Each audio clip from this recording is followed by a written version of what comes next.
नोंथांनि जिथु फुटबलनि स्ट्रागोल माब्लानिफ्राय जागायनाय आरो दिनै नोंथांखौ फेयारवेल मोनसे गेलेनायनि गेजेरजों बेयाव खुंफुंगासिनो दङ नोंथाङा मा फोरमायगासिनो दङ नोंथांनि स्ट्रागोलनि सोमोन्दै प्रथमावनो बहुत धन्यबाद दिनै आं जेसेबां खस्थ' खालायदों एसोसिएसनाबो आंखौ बिराद मोजां लामा देखायदों बेनि थाखाय आं बिराद धन्यबाद आं जेब्ला उन्दै सममोन बे समावथ' बयबो मिथिगौ बे समाव दावराव दावसि गावजों गाव बे जायगानिफ्राय आं ओंखारबोदों थारमाने साननो थाङोबा 0% माने 1%बो चान्स बिदि गैयामोन आरोखि आंबो मिथिया खिन्थु लाइफआव मा जागोन आंबो बेखौ मिथियामोन आरोखि बेनोमोन आरोखि थारमाने सिमाङाव नुदोंमोन बेनो आंनि गेलेनो थाखाय मोनसे सिंनिफ्राय आसा दं बेनि थाखायनो आं बेखौ फुटबलखौ गावनि केरियार लानानै आं आगबारिलांदों आरोखि बेनि थाखायनो आं लासै लासै गेलेबोदों प्रथम 99आव आं ट्रायल मारिदोंमोन inter district Kokrajhar district association केडिसिआव बेनिफ्रायनो आं सेलेक्सन मोननानै प्रथम प्रदीप सार आं मोनदों कचिं माबायाव बे हेल्प खालायदों बिराद आरो एसोसिएसननि मानसिफ्राबो हेल्प खालायदों बिराद बेखौनो आं बिराद मोजां मोनदों आंनि केरियारखौ बिसोरो दिनै बे जायगासिम लाबोनायनि थाखाय बेनि उनाव बहा गेलेखो नोंथाङा आं बिनि उनाव आं स्टार्टिं खालामनायनि उनाव 14, 15 बेनो जेसेबां नेसनेल लेभेल दं आं बेखौ गेलेजोबनानै आं सायाव जइन खालामनानै अइल इन्डियायाव जइन खालामदों जबबो मावदोंमोन आं 5 बोसोर जबनि उनाव आं प्रफेसनेल केरियारखौ 2009निफ्राय आं स्टार्ट खालामदों आरोखि प्रथम सार्सेल ब्रादार्समोन आंना आइ लिगाव गेलेयोमोन आं बे टीमा बेनिफ्राय आं 3 बोसोर गेलेनानै आं मुम्बाइ टाइगार्सआव थांदों आरोखि मुम्बाइ टाइगारनिफ्राय आं शिलं लाजोआव फैदों शिलं लाजोनिफ्राय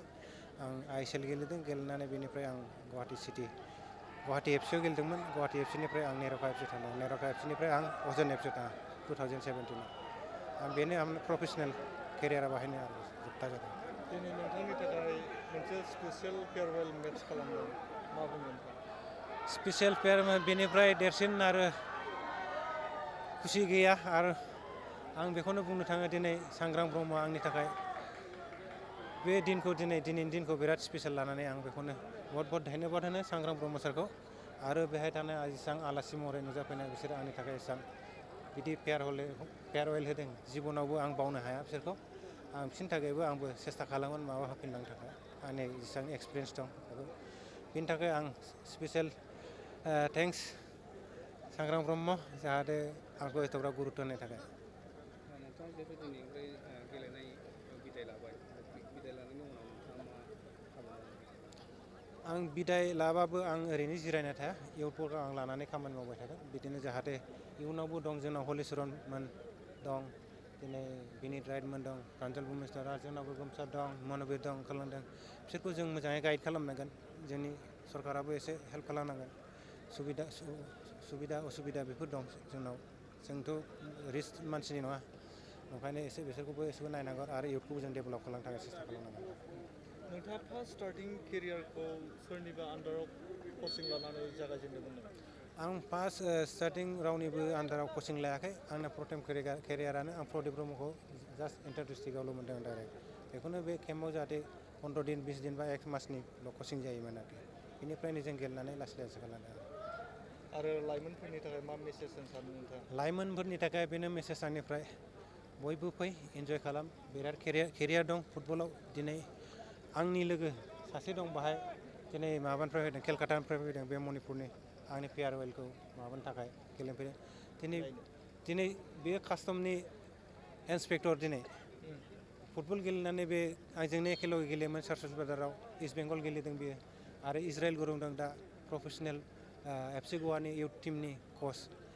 जों बिसोरबायदि मानसिखौ लाबोनानै दिनै बिसोरनि नोजोराव जों देखायनो हायोबा बिसोरनि नोजोरावथ' माबा मोनसे गेलेनानै दं सोरबा प्लेयारखौ मोजां मोनोबा बिसोरो लेंहरनो हानाय बा साख्रिफ्राव हेल्प खालामनो हानाय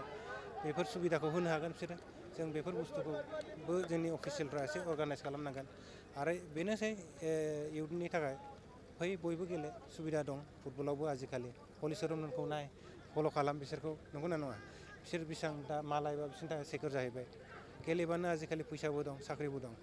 दिनै आसाम सरकाराबो बेखौ अलरेडि डिक्लेयार खालामखाबाय दिनै नेसनेल गेलेबानो साख्रि मोनगोन होननानै मेडेल लागायबानो साख्रि मोनगोन होननानै बेसेबां मोजां अफार होनानै दं ओंखायनो फै बयबो आं बेखौनो रिकुवेस्ट खालामो जोंनि पेरेन्टसफोरखौ जाहाथे गथ' गथायफोरखौ जाहाथे फिल्डआव हगारो खालि फुटबलल' नङा बे इभेन्ट दं जेबो बेसेबां इभेन्ट दं बेहाय